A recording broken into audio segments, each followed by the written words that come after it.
বন্ধুরা, আজকে আমরা তেল নিয়ে কথা বললেও আসলে কিন্তু বলছি না, ম্যাজিকটা সেখানে বলছি ক্ষমতা নিয়ে। খবর সংযোগের টপ নিউজ আজকের ভিডিওতে আপনারা দেখবেন কিভাবে একটা দেশের তেল ক্ষেত্র হয়ে যায় অন্য দেশের রিমোট কন্ট্রোল।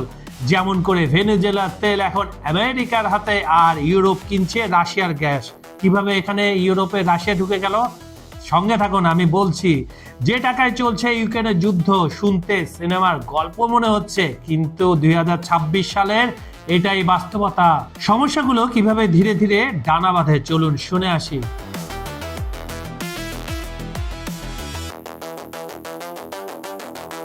প্রথমে চলুন ভেনেজুয়েলার গল্পটা একটু শুনে। জানেন তো বিশ্বের সবচেয়ে বড় তেলের মজুদ কোথায় আছে? সৌদি আরবে? না না না, ভেনেজুয়েলায়। কিন্তু প্যারাডক্স হলো, এত তেল থাকার পরও দেশটা বছরের পর বছর ধরে অর্থনৈতিক সংকটে ভুগছিল। আগে ধুকছিল, এখন ভুগছিল। এখন ভবিষ্যতে কি হবে আমি বলছি। কেন? কারণ আমেরিকা দিয়েছিল শত শত নিষেধাজ্ঞা, আর এখন ট্রাম্প প্রশাসন বলছে তোমাদের তেল আমরা নিয়ন্ত্রণ করব। শুনতেও অদ্ভুত লাগছে। ভেনেজুয়েলার এখনকার পরিস্থিতি একটু তো বিশ্লেষণ করা উচিত, তাই না বন্ধুরা? চলুন তাহলে শুনে আসি। ঘটনাগুলো একটু একটু করে বোঝার চেষ্টা করুন। নিকোলাস মাদুরো ছিলেন ভেনেজুয়েলার প্রেসিডেন্ট, আমরা সবাই সেটা জানি। আমেরিকা তাকে পছন্দ করতো না, এটাও নতুন কিছু না, এটাও আমরা জানতাম। কেন কেন কারণ তিনি মার্কিন তেল কোম্পানিকে সেভাবে সুযোগ দিতেন না। কাদের সুযোগ দিতেন? রাশিয়া এবং চীনকে। তারপর কি হলো? আমেরিকার সামরিক অভিযান চালিয়ে মাদুরোকে আটক করলো রাতারাতি। একদম ঘুমাইতেছিল বেচারারা, স্বপ্ন দেখতেছিল, একদম স্বপ্নের মাঝখানে তুলে নিয়ে গেল। এখন ক্ষমতায় আছেন অন্তর্বর্তী প্রেসিডেন্ট ডেলসি রদ্রিগেজ, এবং এখানেই মজার ব্যাপারটা শুরু। আর American vice president JD Vance কি বলছেন জানেন? তিনি স্পষ্ট করে বলে দিলেন, আমরা জ্বালানি সম্পদ নিয়ন্ত্রণ করি, আমেরিকার স্বার্থে কাজ করলে তেল বিক্রি করতে পারবে, না হলে আমরা তো পুরো বিশ্বের পুলিশ যা চাইবো তাই হবে। এটা কি কোনো স্বাধীন দেশের সাথে কথা বলার ভাষা, নাকি এটা উপনিবেশ যুগের নতুন সংস্করণ? কমেন্টে জানান বন্ধুরা। তেল নিয়ে আমেরিকার চুক্তি শর্তগুলো কেমন দেখে আসা যাক।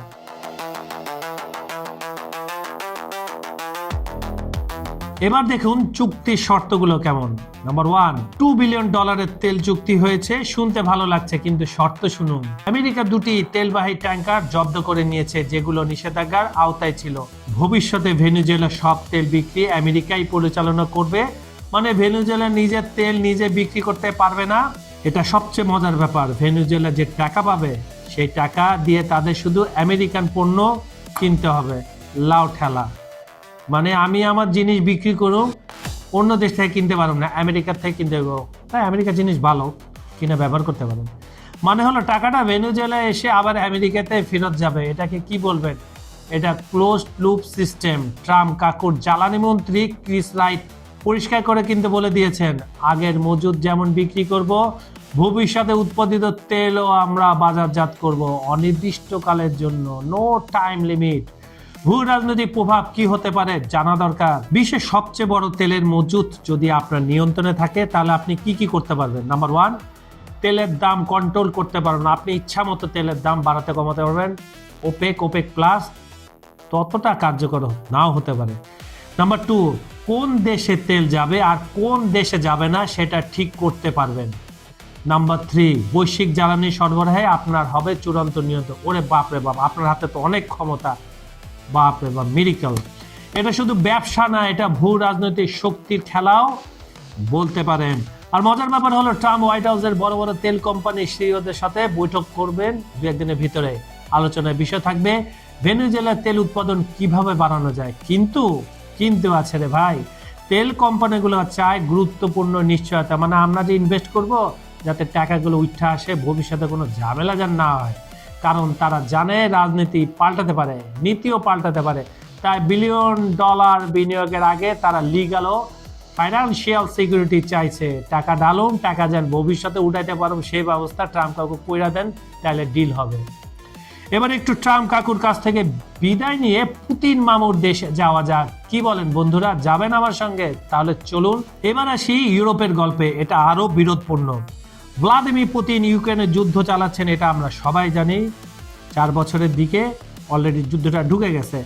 ইউরোপ বলছে তারা রাশিয়ার গ্যাস কিনবে না, 2027 সালের মধ্যে সম্পূর্ণ বন্ধ করে দেওয়ারও অঙ্গীকার করেছে। তাদের মতে যে 2-1টা দেশ কিনে লুকায় টুকায় কিনে, মানে মনে হয় যে পুতিনে ওই যে গ্যালেন গ্যালেন করে নুকায় নুকায় তাকে দিয়ে দেয় আর তারা এটা কিনে। কিন্তু বাস্তবতা কি জানেন? অন দ্য ফিল্ড কি রিপোর্ট বলে, যা শুনলে আপনি চমকে যাবেন। 2025 সালে ইউরোপিয়ান ইউনিয়ন রাশিয়া থেকে এলএনজি কিনে 7.2 বিলিয়ন ইউরো দিয়েছে। মানে কি? এটা আবার কি কথা? এখন প্রশ্ন আসতে পারে এই টাকাটা কোথায় যাচ্ছে? সরাসরি ক্রেমলিনের ওয়ার মেশিনে, একদম পরিষ্কার কথা। মানে ইউরোপ একদিকে বলছে আমরা ইউক্রেনকে সমর্থন করি, অন্যদিকে যে টাকা ইউক্রেনে বোমা ফেলা হচ্ছে সেই টাকাটা তারাই দিচ্ছে। সত্যি সেলুকাস, কি বিচিত্র এই দেশগুলো। এখন দেখুন আসল মজাটা কোথায়। উর্গিওয়ার্ল্ড নামের একটি মানবাধিকার সংগঠন রিসার্চ করেছে। তারা রিসার্চ করে বের করেছে, খুবই গুরুত্বপূর্ণ, মানে ফাটাই পালাইছে রিসার্চ করতে করতে, কলম শেষ, কালি শেষ, কম্পিউটারটা বাতম বন্ধ ভেঙে পালাইছে। আরও মজার ব্যাপার তথ্য কি জানেন? ইয়ামাল থেকে গ্যাস আনতে বিশেষ আরকি 7 ক্লাসের বরফ ভাঙা ট্যাঙ্কার লাগে, আর এরকম 14টা ট্যাঙ্কারের মধ্যে 11টাই এই 2 কোম্পানির। আর কি বলবো, ইউরোপিয়ান বন্দরে না নামতে পারলে এইসব জাহাজকে, ইউরোপিয়ান বন্দরে যদি না নামতে পারে তাহলে এইসব জাহাজকে এশিয়া যেতে সপ্তাহের পর সপ্তাহ সময় লাগতো। কিন্তু বেলজিয়ামে জিব্রুজ বা ফ্রান্সের ডেনকার্ককে নামিয়ে দিয়ে তারা দ্রুত আবার আর্কিটেকে ফিরে যেতে পারছে নতুন গ্যাস তুলতে। মানে ইউরোপের বন্দরগুলোয় রাশিয়ার গ্যাস ব্যবসা লজিস্টিক ফুসফুস হয়ে গেছে। ফুসফুস হইব না, কারণ হচ্ছে যদি রাশিয়ার গ্যাস এগোখানে না যায়, এরা তো খাইতে পারবো না দুপুরে, রাতে, সকালে। কিছু রান্না করতে আগুন লাগে না, আগুন লাগলে গ্যাস লাগে না, জ্বালানি যে জ্বালা, লাইট চালাও, সবসময় বিদ্যুৎ থাকে, গ্যাস দিয়ে তো তোমরা এলএনজি দিয়ে তো জ্বালানি বাইট করো। তাই উপরে উপরে গালি দাও, তলে তলে পা ধরো রাশিয়া। এখন যদি আপনি বিষয়গুলোকে তুলনামূলকভাবে বিশ্লেষণ করেন তাহলে দেখতে পাবেন এখানে 2টো ঘটনা আছে। এই 2টো ঘটনাকে পাশাপাশি রাখুন। একদিকে আমেরিকা, তারা খোলাখুলি বলছে আমরা ভেনেজুয়েলার তেল নিয়ন্ত্রণ করব, কোনো লুকোচুরি নেই। ব্যাপারটা অন্যায় বা যা হোক, কিন্তু তারা লুকাচ্ছে না, তারা স্ট্রেট বলতেছে ভাই এই তেল আমাদের নিয়ন্ত্রণে, ভেনেজুয়েলার তেল আমরা বিক্রি করব, টাকাটা ভেনেজুয়েলাকে দেবো, কিন্তু ওই টাকা দিয়ে আমাদের জিনিস কিনতে হবে, একদম কোনো রাগ ঢাক নাই, সরাসরি। আর অন্যদিকে এই যে টাই পরা, কোট পরা যে ইউরোপিয়ানরা আছে তারা কি করতেছে? তারা বলছে আমরা তো রাশিয়ার বিরুদ্ধে, কিন্তু গোপনে রাশিয়ার কাছ থেকে বিলিয়ন বিলিয়ন ডলার গ্যাস কিনছে। কোনটা বেশি সম্মানজনক? দুটাই অসম্মানের, কিন্তু ইউরোপিয়ানটা বেশি। ইউরোপে যেটা বলছে এটা বেশি অসম্মানজনক। আমেরিকার ক্ষেত্রে কমপক্ষে স্বচ্ছতা তো আছে, ট্রান্সপারেন্সিটা আছে, কিন্তু ইউরোপ একটা ডাবল স্ট্যান্ডার্ড দেখাচ্ছে। ইউরোওয়ার্ল্ডের বিশ্লেষক সেবেস্টিয়ান রবার্টস বলেছেন, ব্রাসেল যখন রাশিয়ার গ্যাস বন্ধের চুক্তি নিয়ে উৎসাহ করছে, তখন আমাদের বন্দরগুলো রাশিয়ার সবচেয়ে বড় এলএনজি টার্মিনালের লজিস্টিক সাপোর্ট দিচ্ছে। তিনি আরও যোগ করেছেন, ইউরোপিয়ান বন্দরে প্রতিটি কার্গো নামা মানে ইউক্রেনে হত্যাযজ্ঞের জন্য সরাসরি অর্থ যোগান দেওয়া। বাস্তব প্রভাব কি পড়ছে একটু জানা দরকার। এইসব ঘটনার বাস্তব প্রভাব কি? ভেনেজুয়েলার জন্য একটা স্বাধীন দেশ, ভেনেজুয়েলার জন্য হচ্ছে একটি স্বাধীন দেশ, তারা সবচেয়ে বড় সম্পদের উপর নিয়ন্ত্রণ হারাচ্ছে। তাদের সম্পদ থাকলেও তারা হাত দিতে পারছে না। তারা টাকা পাবে ঠিকই, কিন্তু সে টাকা খরচ করার স্বাধীনতা তাদের নেই। আর ইউক্রেনের জন্য যে দেশটা রাশিয়ার আগ্রাসনের শিকার, আগ্রাসন এখানে বললে ভুল, আগ্রাসন হচ্ছে ইউরোপিয়ানদের ট্যাগলাইন, ইউরোপীয়দের কোনো কথাই সত্যি না। তারা দেখছে তাদের সাপোর্টার হিসাবে দাবি করা ইউরোপীয় আসলে তাদের শত্রুকে ফান্ড করছে। বৈশ্বিক শক্তির ভারসাম্যটা তাহলে কি? আমেরিকা যদি ভেনেজুয়েলার তেল নিয়ন্ত্রণ করতে পারে তাহলে সৌদি আরব আর ওপেকের প্রভাব কমে যাবে। এটা পুরো তেল রাজনীতির মানচিত্র একেবারে বদলে দিতে পারে। তো বন্ধুরা, আজকের এই ঘটনাগুলো থেকে কি শিখলাম? প্রথম শিক্ষাটা হচ্ছে প্রাকৃতিক সম্পদ থাকলেই দেশ শক্তিশালী হয় না, সেই সম্পদের উপর নিয়ন্ত্রণ থাকতে হয়। তারপর দ্বিতীয় শিক্ষাটা কি? আন্তর্জাতিক রাজনীতিতে নৈতিকতা আর বাস্তবতা প্রায় সাংঘর্ষিক, একে অন্যের সাথে যায় না আসলে ভাই। ইউরোপ যুদ্ধবিরোধী হয়ে যুদ্ধে অর্থায়ন করছে। আর তৃতীয় শিক্ষা কি? জ্বালানি নিরাপত্তা এখন জাতীয় নিরাপত্তা সমান গুরুত্বপূর্ণ। যে দেশ জ্বালানিতে স্বনির্ভর নয় তাকে অন্যের শর্তে চলতে হয়। ভিডিওটা ভালো লাগলে লাইক করুন, শেয়ার করুন, আর চ্যানেল সাবস্ক্রাইব করতে ভুলবেন না। খবর সংযোগের টপ নিউজের অনুষ্ঠানটি আপনারা পৃথিবীর কোন প্রান্ত থেকে দেখছেন কমেন্টে জানান। Bangladesh, Bharat, Pakistan, America, Europe, Ukraine, Brazil, Argentina, Africa, Saudi Arab, Italy, Germany, Kuwait, Dubai, মধ্যপ্রাচ্য, যেখান থেকে দেখুন না কেন, আমরা আপনার মতামত শুনতে চাই।